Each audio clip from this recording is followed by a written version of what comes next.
Welcome to స్వతంత్ర news. నేను అబిత. ముందుగా హెడ్లైన్స్. కాసేపట్లో తెలంగాణ అసెంబ్లీ సమావేశాలు ప్రారంభం. ఆర్థిక పరిస్థితిపై వాడివేడి చర్చ.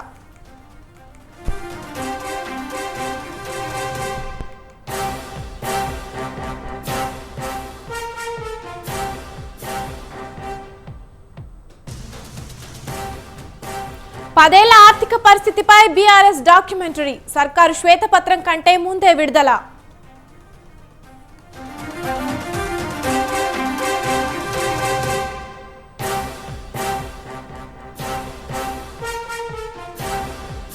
కాసేపట్లో జగనన్న విదేశీ విద్యా దీవెన నిధుల విడుదల. సివిల్ సర్వీసెస్ ప్రోత్సాహకం అందించనున్న ప్రభుత్వం.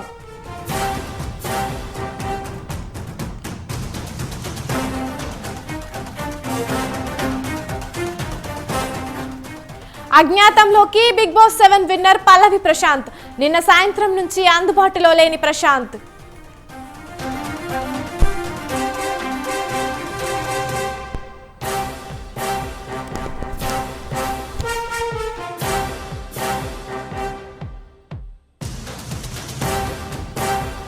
సోనియా అధ్యక్షతన కాంగ్రెస్ పార్లమెంటరీ పార్టీ సమావేశం. ఎంపీల సస్పెన్షన్, భవిష్యత్ కార్యాచరణపై చర్చ.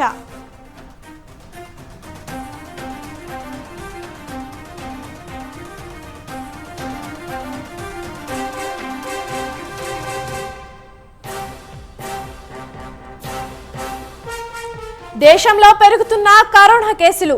కొత్తగా 341 మందికి వైరస్. కేరళలో 3 మృతి.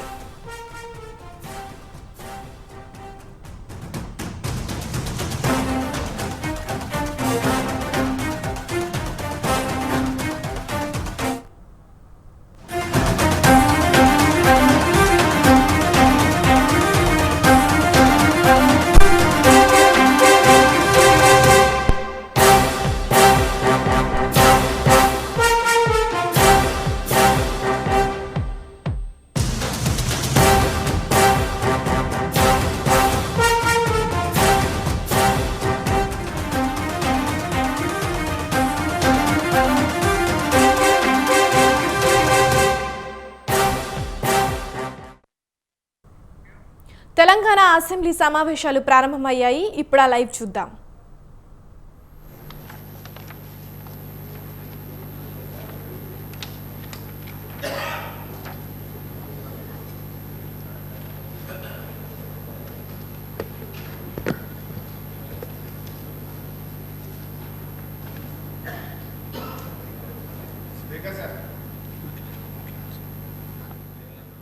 I am to announce to the House that Sri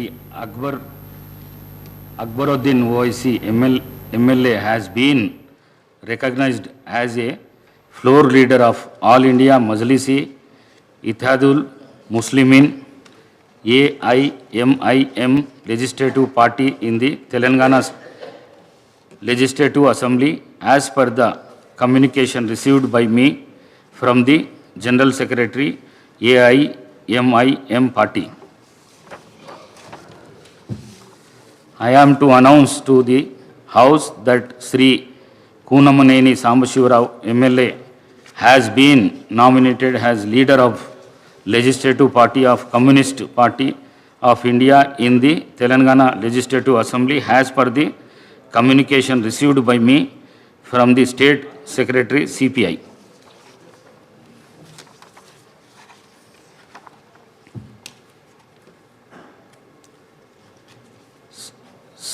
సంతాప ప్రతిపాదనలు.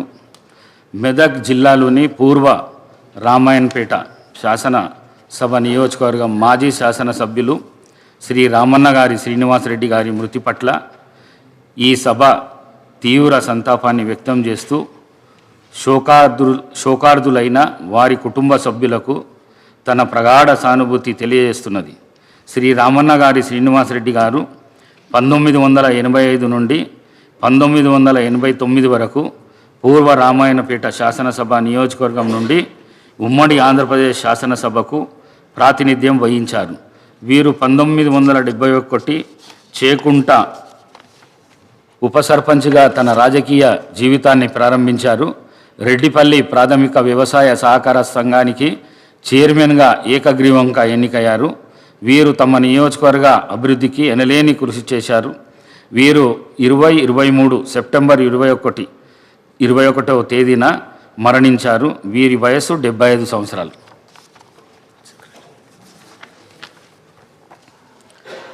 వికారాబాద్ జిల్లాలోని పరిగి శాసనసభ నియోజకవర్గం మాజీ సభ్యులు శ్రీ కుప్పుల హరీశ్వర్ రెడ్డి గారి మృతి పట్ల ఈ సభ తీవ్ర సంతాపాన్ని వ్యక్తం చేస్తూ శోకార్దులైన వారి కుటుంబ సభ్యులకు తన ప్రగాఢ సానుభూతిని తెలియజేస్తున్నది. శ్రీ కుప్పుల హరీశ్వర్ రెడ్డి గారు 1985 నుండి 1989 వరకు, 1994 నుండి 1999 వరకు, 1999 నుండి 2003 వరకు, 2004 నుండి 2009 వరకు మరియు 2009 నుండి 2014 వరకు పరిగి శాసనసభ నియోజకవర్గం నుండి ఉమ్మడి ఆంధ్రప్రదేశ్ శాసనసభకు ప్రాతినిధ్యం వహించారు. శ్రీ కొప్పుల హరీశ్వర్ రెడ్డి గారు 1972 నుండి 1977 వరకు పరిగి ఉప సర్పంచ్గా, 1977 నుండి 83 వరకు సర్పంచ్గా పనిచేశారు. వీరు 1986 నుండి 1988 వరకు ఆగ్రో ఇండస్ట్రీస్ కార్పొరేషన్ చైర్మన్గా, 1988 నుండి 1989 వరకు తిరుమల తిరుపతి దేవస్థానం బోర్డు సభ్యుడిగా పనిచేశారు.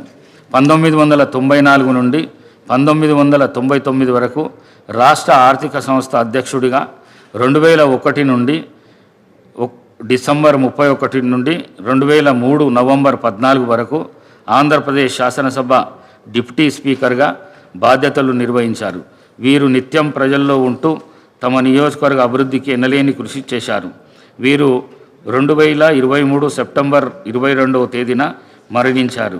వీరి వయస్సు 78 సంవత్సరాలు. భద్రాద్రి కొత్తగూడెం జిల్లాలోని భద్రాచలం శాసనసభ నియోజకవర్గం మాజీ శాసనసభ్యురాలు శ్రీమతి కుంజా సత్యవతి గారి మృతి పట్ల ఈ సభ తీవ్ర సంతాపాన్ని వ్యక్తం చేస్తూ శోకార్దులైన వారి కుటుంబ సభ్యులకు తన ప్రగాఢ సానుభూతిని తెలియజేస్తున్నది. శ్రీమతి కుంజా సత్యవతి గారు 2009 నుండి 2014 వరకు భద్రాచలం శాసనసభ నియోజకవర్గం నుండి ఉమ్మడి ఆంధ్రప్రదేశ్ శాసనసభకు ప్రాతినిధ్యం వహించారు. వీరు 1988 నుండి 1994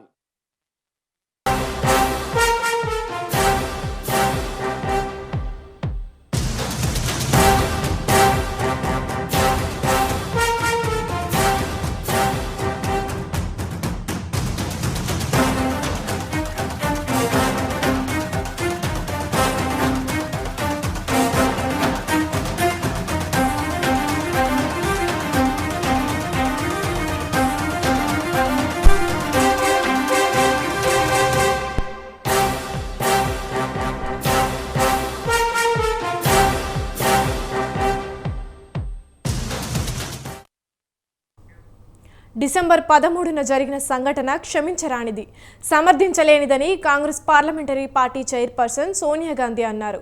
ఈ ఘటనపై స్పందించడానికి ప్రధానికి 4 రోజులు పట్టిందని ఎద్దేవా చేశారు.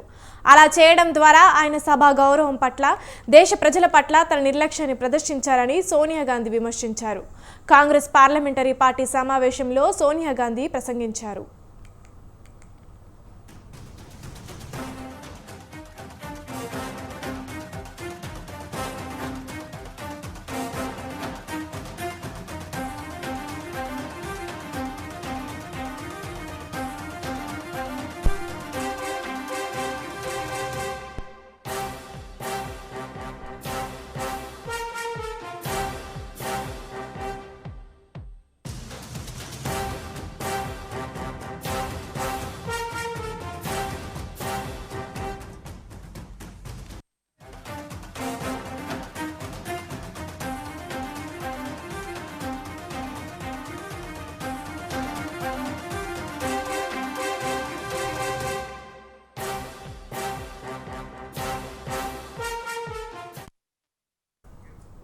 పార్లమెంటరీ పార్టీ సమావేశం పార్లమెంటు భవనంలోని సంవిధాన్ సదన్ సెంట్రల్ హాల్లో ప్రారంభమైంది.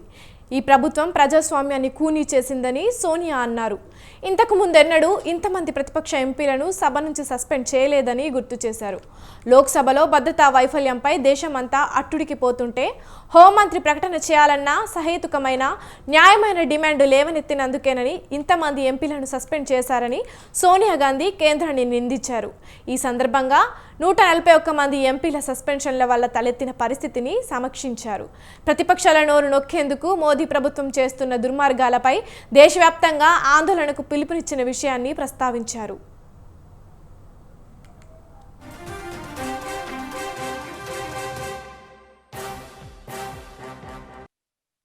సస్పెండ్ అయిన ప్రతిపక్ష పార్టీల సభ్యులు పార్లమెంటు ప్రాంగణంలో గాంధీ విగ్రహం ఎదుట నిరసన ప్రదర్శన జరిపారు. ప్లకార్డులు ప్రదర్శిస్తూ కేంద్ర ప్రభుత్వ నిరంకుశ వైఖరిని ఎండగట్టారు. ప్రజాస్వామ్యాన్ని పరిరక్షించాలన్న సభ్యులంతా డిమాండ్ చేశారు. డిసెంబర్ 13న పార్లమెంటులో జరిగిన ఘటనలు భద్రతా వైఫల్యానికి కేంద్ర ప్రభుత్వం బాధ్యత వహించాలన్నారు. ఈ ఘటనపై హోంమంత్రి అమిత్ షా పార్లమెంటులో ప్రకటన చేయాలని డిమాండ్ చేసినందుకే ఉభయ సభలలోని 141 మంది ఎంపీలను సస్పెండ్ చేశారు.